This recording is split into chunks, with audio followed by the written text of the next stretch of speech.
Welcome back to my channel. Today, I'm going to introduce you to a case from the United Kingdom. I will tell about the events of 2012, which took place in the small village of Sale, located near Manchester. Patricia and Robert Seddon had been married for many years. They married in 1966 and had lived in Timperley since the beginning of their marriage. Bob worked at the airport, where he was mainly in charge of loading suitcases onto planes, while his wife was a cleaner. They were modest but happy people, and their happiness was even greater when the couple's children came into the world. A year after the marriage, their son Stephen was born, followed 2 years later by daughter Leslie.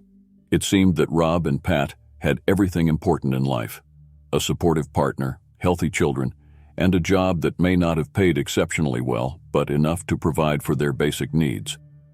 Except that when Leslie was 7 years old, it turned out that she was not as healthy as initially thought. She was diagnosed with epilepsy, and this caused her parents to devote much more time to her. It is unclear whether the fact that they focused mainly on Leslie at the time, automatically not devoting enough time to Stephen, wasn't the main reason that the boy started hanging out with the wrong company. He started hanging out with people who led him on the wrong path, and the boy began causing his parents a lot of trouble. He engaged in petty theft, which only caused him problems. It happened more than once that the boy was caught by the police, but every time he did something illegal, Patricia forgave him.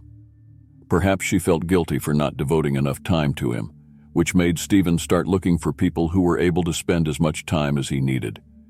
In any case, at home he did not have to fear any consequences of his actions, and it seemed that the boy would not make the best in life, that he might always be in trouble with the law. But when he was in his 20s, he moved out of the family home and settled in Manchester, where he and a friend set up a consulting firm called European Business Support. They were in the business of advising on available grants for small businesses. They searched for all possible funding from both the UK and the European Union.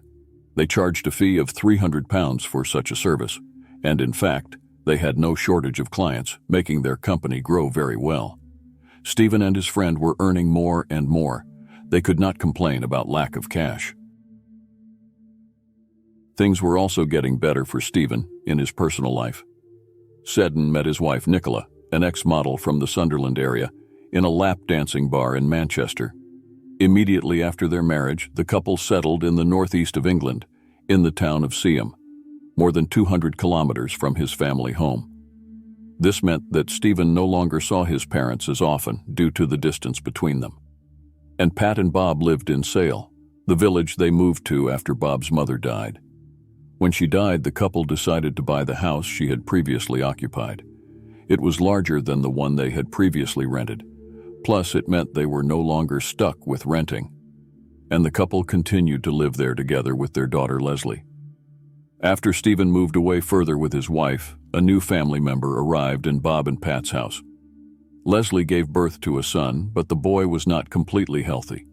He was born with a disability and required constant care from Leslie and her parents at all times since his birth. Both Patricia and Robert tried to help their daughter raise the child. They realized that she might not be able to cope on her own, unlike her brother, who was doing well running a business that was becoming increasingly profitable. In the 2 years of the company's existence, Stephen and his partner raised more than £5 million from money paid to them by owners of other companies for finding funding. Stephen then enjoyed life as much as he could. He drove a Bentley, took his wife on luxury vacations where they always stayed in the most expensive hotels, and even bought himself a small yacht. His parents were very proud of him for achieving such success. Only it soon turned out that not everything was as perfect as it looked from the outside. The problem was that Stephen, along with his partner, were happy to charge clients a fee for their work. Only they never did any of it. They didn't seek out any funding. They simply informed their clients after a while that there was no funding for their company. And in this way, without doing anything, they received £300 from each client. Stephen was very convincing in what he was doing. Most people believed what he was telling them, but eventually there were a few people who began to suspect that something wasn't right there. And when the labor inspectorate started looking into everything, the truth began to come out. And in 2000, Stephen stood trial, accused of fraud and defrauding money, and was sentenced to a year in prison for it. His parents were very much affected by this. The fact that their son was in prison was a personal tragedy for them. They thought that this period when he was getting into all sorts of trouble was behind him. They didn't expect to have to visit him in prison after they thought he had gotten back on his feet. But a few years later, in 2008, it turned out that this was not the greatest tragedy to befall them. One day, Pat and Bob were sitting in the kitchen with their grandson Daniel, waiting for Leslie to come down and have breakfast with them. Since she wasn't coming down, Pat decided to go to her bedroom. Maybe she wasn't awake yet, although that was unlike her. And when she stood in front of her daughter's bedroom door, Leslie didn't answer at all. So Pat went inside and noticed her daughter then lying on the bed. The 40-year-old was already dead, having had an epileptic seizure during the night, which led to her death. Bob and Pat experienced their daughter's death terribly. They knew she had been ill, but they didn't expect the illness to take their daughter so early. However, despite the terrible pain they felt after her death, they realized they had to be strong for her son. Daniel was 12 years old at the time, but due to his disability, he required constant care from them. However, they had no intention of placing him in any center. They were already in their 60s, but still had enough strength to take care of his upbringing and care. At first, they took care of him 7 days a week, but over time they decided to let the boy spend a few days a week with a caregiver. He was then cared for by the same caregiver during the day, and Pat and Bob had some time for themselves during that time. They were able to relax a bit or go about their business, especially since, in addition to taking care of their grandson's upbringing, they were also helping their son, who was struggling to get off on the right foot after getting out of prison. He was unable to find himself a job that he could hold on to for the long term. As soon as he managed to find one, he worked there for a short period and eventually gave up. There were often periods in his life when Stephen was unemployed. Pat and Bob knew that he was not doing very well. They wanted to help him somehow get a fresh start in life after getting out of prison. So they decided to give him their savings, plus take out a loan to buy a house for their son. Maybe once he has his own place. Maybe then it will be easier for him. And the couple gave Stephen a considerable amount of money. It is reported differently. According to some sources, it was £23,000, and according to others, £40,000. Whatever the real amount was, Pat and Bob gave their son as much savings as they could. They were anxious for him to finally put his life together somehow. And with their help, Stephen moved in with his wife and 3 children in a small but his own home. He was very grateful to his parents for their help. He knew that, without what they had done for him, it would have been much harder for him. The house may not have been a dream come true, but he owned it. And Stephen, with his wife, no longer had to worry about paying rent. He greatly appreciated what Pat and Bob had done. And to thank them for everything, he decided to invite them and Daniel to dinner at the restaurant. Since Mother's Day also fell at that time, he decided to combine the 2 occasions and spend a nice evening with his family. And on the 20th of March 2012, the 46-year-old drove a rental car up to his parents' house. He couldn't come with his own because something had broken down in it, and he had to drive it to a mechanic. They all got into that car and drove toward the restaurant. However, while they were driving, Stephen suddenly felt bad. His parents saw that his hand was on his chest and guessed that he might have some heart problems. But Stephen was driving all that time. It was clear that his condition had deteriorated to the point where he was unable to concentrate on the road. And this, unfortunately, led to the car driving into a canal beside the road. Fortunately, the whole incident was seen by a woman who was driving on the same road as Stephen with his family, and she immediately called for help. She did not see anyone get out of the car before it began to plunge into the water. Only after a while did those on the shore notice that one man managed to free himself from the car. This was Stephen, who, holding onto the roof, tried to rescue his parents and Daniel. He kicked the car windows with all his strength with his legs, but when the car is in the water, it is not so easy to break them. However, before police officers arrived at the scene, Stephen managed to pull Daniel out of the sinking car. He left him on the shore, in the care of the people there, and immediately returned to the water to try to save his parents. By then, police officers had already arrived at the scene and helped him. Bob was taken out of the car first, but Pat was still there, sitting in the back seat. The only way to save her from there was to break the rear window of the car. And that's how police officers and firefighters, who also arrived at the scene of the accident, managed to take the woman out of the BMW. Only that Pat had been underwater for some time and was already unconscious. She had to be taken to the hospital immediately. The other people who had previously been in the car seemed to be feeling fairly well. Stephen and Bob answered questions from police officers about the accident. But when Stephen recounted what happened, that he suddenly felt a rather severe pain in his chest, after which he was unable to control the car, the pain returned again. The man fell to the ground, and he also was taken to the hospital for further examination. These did not reveal any problems, however, and it was difficult for doctors to determine what had happened to Stephen earlier. It was certainly not a heart attack of any kind, and after various tests were performed, he was discharged home. Unfortunately, his mother had to remain in the hospital. Her condition was critical, and the doctors did everything in their power to save her life. And apparently, Pat was a strong woman, because after some time her condition began to improve, and after spending a few days in a hospital ward, she was also able to happily return to her home. All the residents of Sale and the surrounding villages had heard about what had happened by the canal.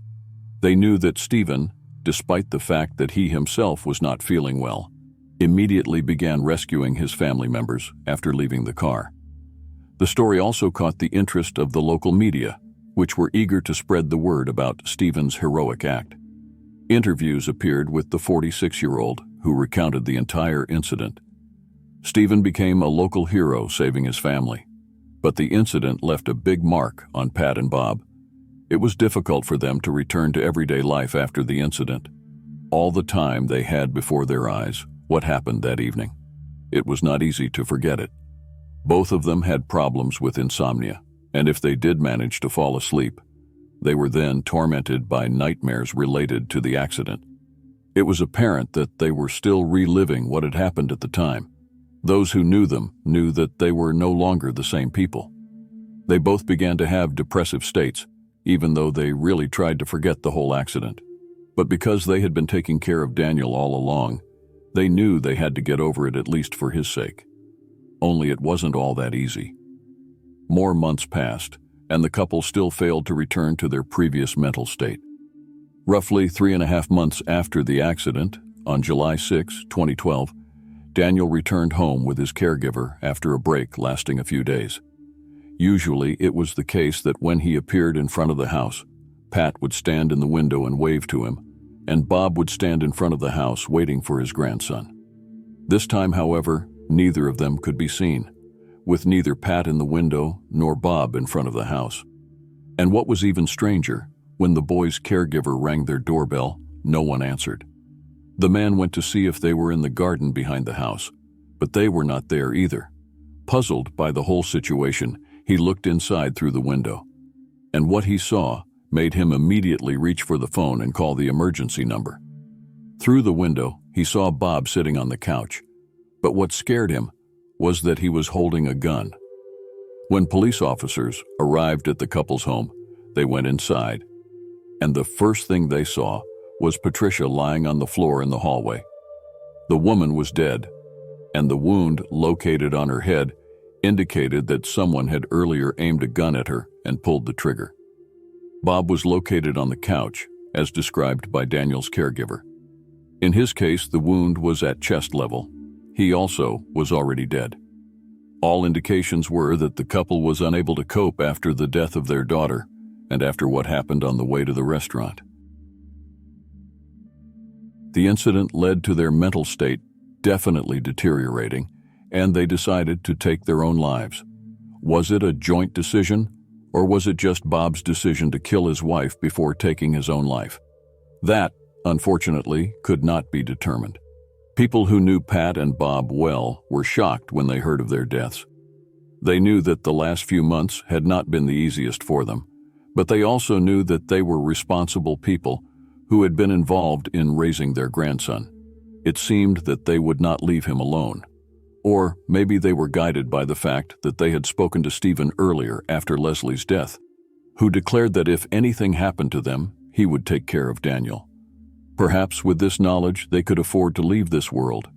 Whatever their reasons, their friends and family found it difficult to come to terms with what had happened. Everything pointed to the fact that Bob had taken the life of his wife, and then himself.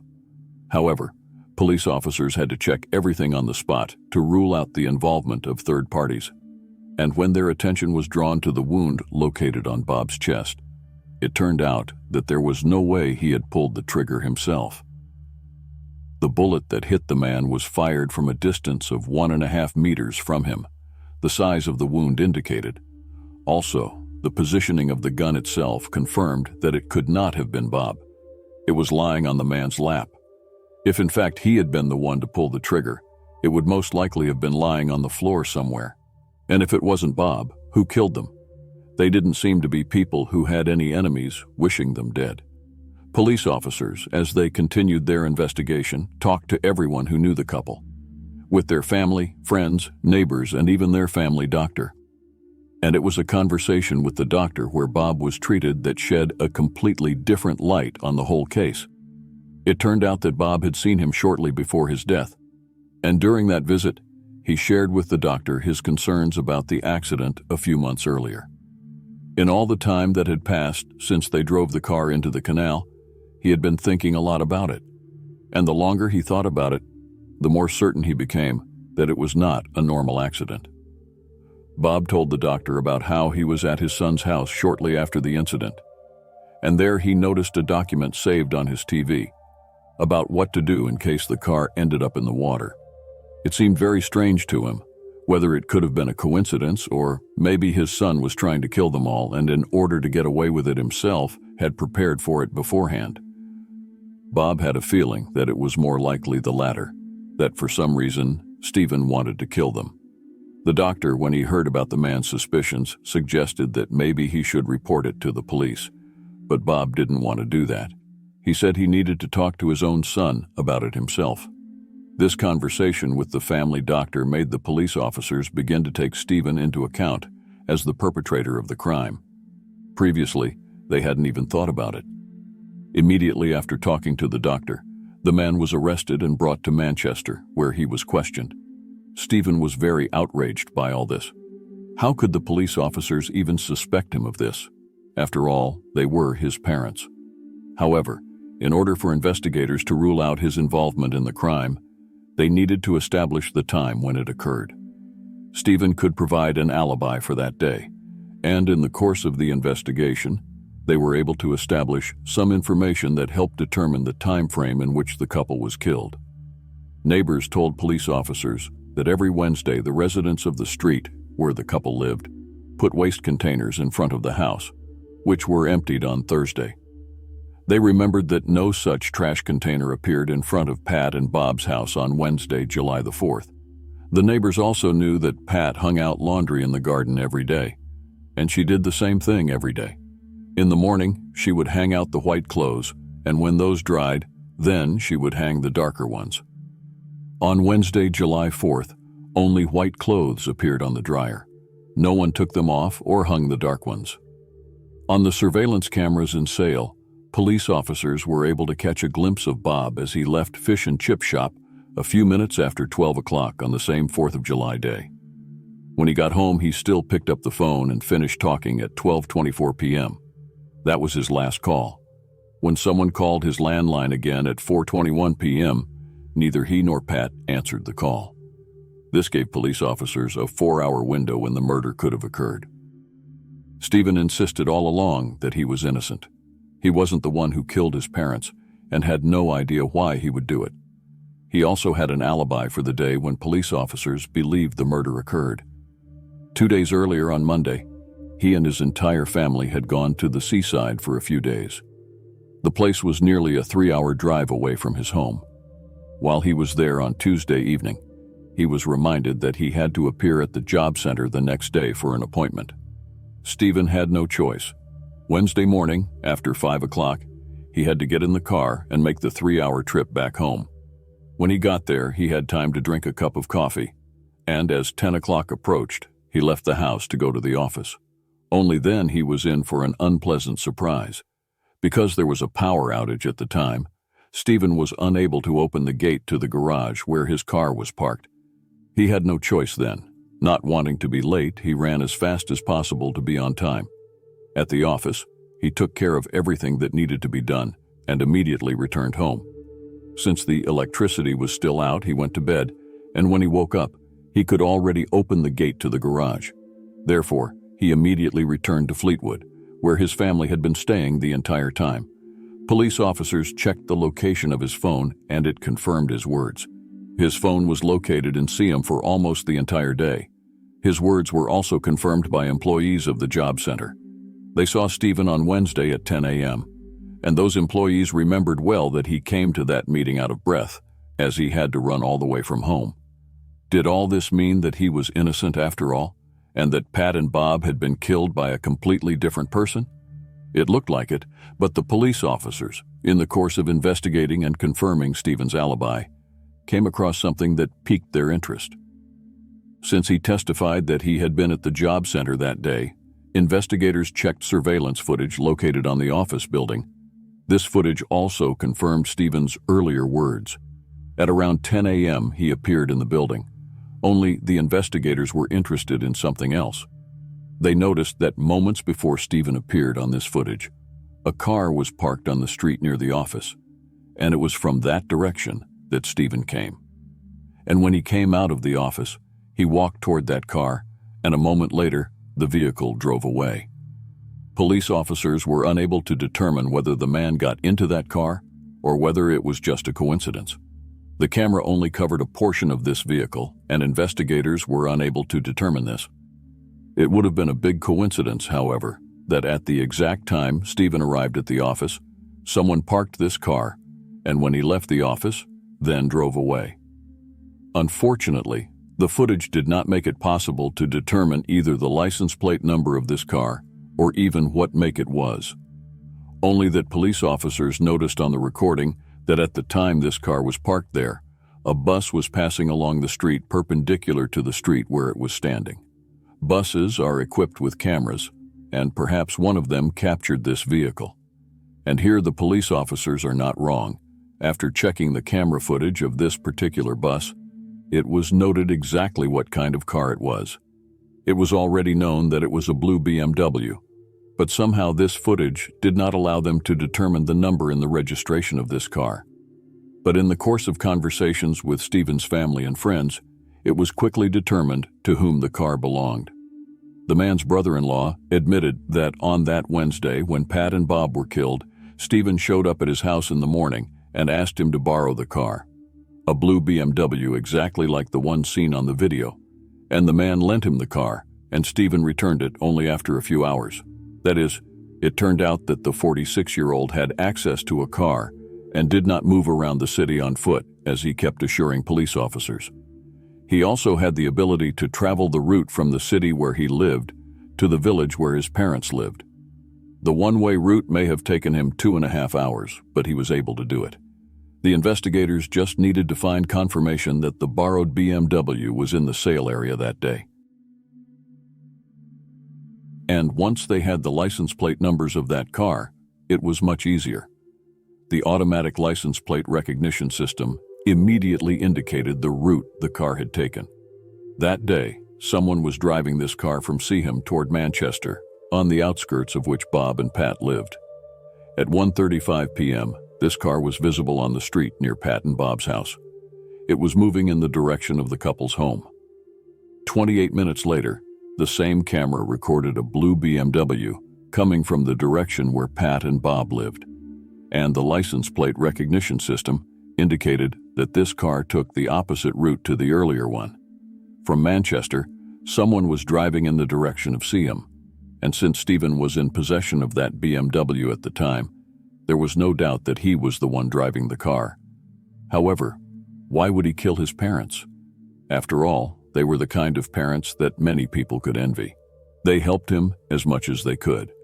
Thanks to them, He had a house to live in with his entire family. What would be the motive for this crime? Investigators were also interested in whether the car accident, which occurred a few months before the couple's death, was actually an accident, or perhaps Bob was right, and Stephen was already trying to kill them. And police officers began to look into the case. Again, witnesses to those events were interviewed, as well as the reports from that evening were carefully checked. And it turned out that Stephen managed to free himself from the sinking car rather quickly, because there was a knife in his pocket, with which he had cut the seatbelt. When Bob was at his last appointment with his family doctor and told him about his doubts about the accident, he also mentioned at the time that he had pointed out that there was a steering wheel lock in the car, which was later used by Stephen to break the glass in the door.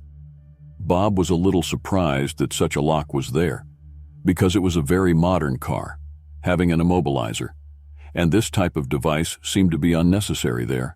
Stephen used it after the accident to break the glass in the door to get out of the car. But why didn't he do the same with the windows located by the other passengers? Surely this way, it would have been easier for him to break the glass than by kicking with his shoe. Police officers spoke again with people who witnessed the whole incident, and according to their words, Stephen climbed onto the roof of the car immediately after exiting the car, which caused it to begin to submerge faster. The people on the shore kept shouting to him to get off the car, because doing so would only accelerate the sinking of the car. But it took a while for Stephen to actually do so. It should also be remembered that the tests that were done on him that day in the hospital showed nothing that could cause chest pain. There was no medical explanation for what supposedly happened to him. Another suspicious thing was that Stephen had purchased additional insurance for this car. When he rented the vehicle, he decided to buy insurance in case there was some kind of accident. When he had previously happened to rent a car from the same rental company, never additional insurance was purchased, only in this one case. The gun that Patricia and Robert were killed with was stolen from a man living in a village near Seam, the town where Stephen lived. It had been stolen some time earlier, and the only explainable way how it ended up at the other end of the country is that Stephen drove it there. All this could not have been a coincidence. Bob was right.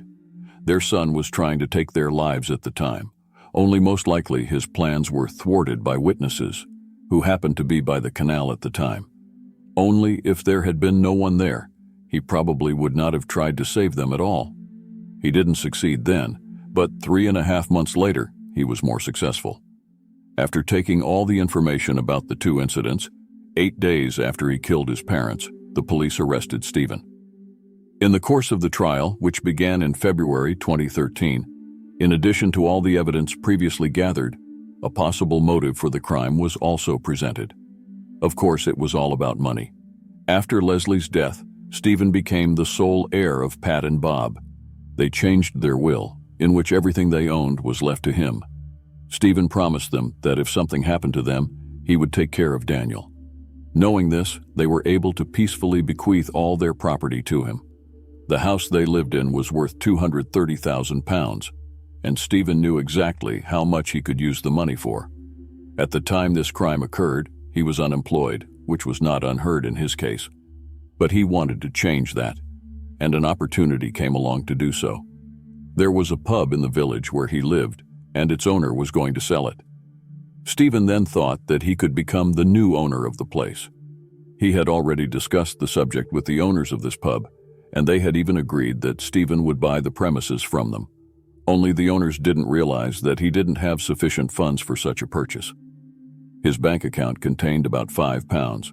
His financial situation could only change if something happened to his parents. If they died, he would receive their house and all their savings. This would probably allow him to buy the pub of his dreams. Stephen didn't admit to killing his parents. He testified that he actually borrowed a car from his brother-in-law that day and drove it to Manchester. It's just that he had to go there to buy illegal substances. That was also the reason why he hadn't admitted to it before. The jury, however, did not believe his statements. Stephen lied from the very beginning, and it was only thanks to the work of the police that all the lies were exposed. After 18 hours of deliberations, The jury found him guilty of murdering Pat and Bob, as well as the earlier attempt to take their lives. For this, he was sentenced to double life imprisonment, with the possibility of early parole, only after spending 40 years in prison. Considering that at the time of the crime Stephen was 46 years old, he will not be released earlier than the age of 86 if he lives to that age. Thank you for listening until the end. If you like my channel and would like to support my work, please give like and subscribe. Goodbye for now and stay safe.